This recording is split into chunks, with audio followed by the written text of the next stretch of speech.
If your opponent is of choleric temper, seek to irritate him. Pretend to be weak, that he may grow arrogant. Leadership is a matter of intelligence, trustworthiness, humaneness, courage, and sternness. If the enemy know not where he will be attacked, he must prepare in every quarter. 10. So be everywhere weak. Those who win every battle are not really skillful. Those who render others' armies helpless without fighting are the best of all. If he is secure at all points, be prepared for him. If he is in superior strength, evade him. Every animal with blood in its veins and horns on its head will fight when it is attacked. Using order to deal with the disorderly, using calm to deal with the clamorous is mastering the heart. The victorious army is victorious first and seeks battle later. The defeated army seeks battle first and seeks victory later. It is easy to love your friend, but sometimes the hardest lesson to learn is to love your enemy. All wars are won or lost before they are ever fought. Rewards for good service should not be deferred a single day. Violent language and driving forward, as if to the attacker, are signs that he will retreat. The whole secret lies in confusing the enemy, so that he cannot fathom our real intent. What the ancients called a clever fighter is one who not only wins, but excels in winning with ease. Correct your mistake as soon as you have found it. Know yourself, and you will win all battles. If you wait by the river long enough, the bodies of your enemies will float by. So in war, the way is to avoid what is strong, and strike at what is weak. One mark of a great soldier is that he fights on his own terms, or fights not at all. Attack is the secret of defense. Defense is the planning of an attack. I have heard that in war haste can be folly, but have never seen delay that was wise. First make yourself unbeatable, then go to war. If you know neither the enemy nor yourself, you will succumb in every battle. To win 100 victories in 100 battles is not the acme of skill. To subdue the enemy without fighting is the acme of skill. Rouse him and learn the principle of his activity or inactivity. Force him to reveal himself so as to find out his vulnerable spots. He who is prudent and lies in wait for an enemy who is not will be victorious.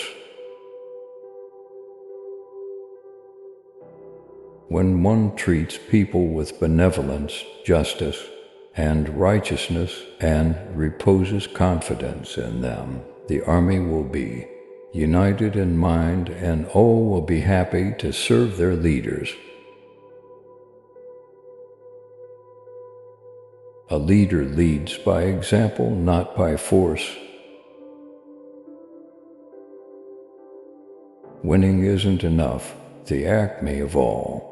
Skill is to defeat your enemy before taking the field. Carefully compare the opposing army with your own, so that you may know where strength is superabundant and where it is deficient. A clever general, therefore, avoids an army when its spirit is keen, but attacks it when it is sluggish and inclined to return. Do not swallow bait offered by the enemy. Do not interfere with an army that is returning home. Plan for what it is difficult while it is easy. Do what is great while it is small. Appear weak when you are strong, and strong when you are weak. If you know the enemy and know yourself, you need not fear the results of 100 battles. Know thyself, know thy enemy, 1,000 battles, 1,000 victories. Keep your friends close, your enemies even closer. The supreme art of war is to subdue the enemy without fighting. Let your plans be dark and as impenetrable as night, and when you move, fall like a thunderbolt. If you are far from the enemy, make him believe you are near. Victorious warriors win first and then go to war, while defeated warriors go to war first and then seek to win. Victory comes from finding opportunities in problems. The general who wins the battle makes many calculations in his temple before the battle is fought. The general who loses makes but few calculations beforehand. Strategy without tactics is the slowest route to victory. Tactics without strategy is the noise before defeat.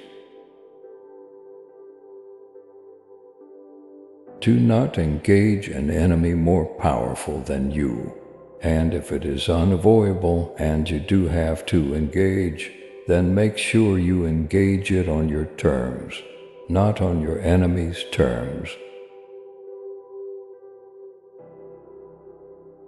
Even the finest sword plunged into salt water will eventually rust. Unhappy is the fate of one who tries to win his battles and succeed in his attacks without cultivating the spirit of enterprise, for the result is waste of time and general stagnation.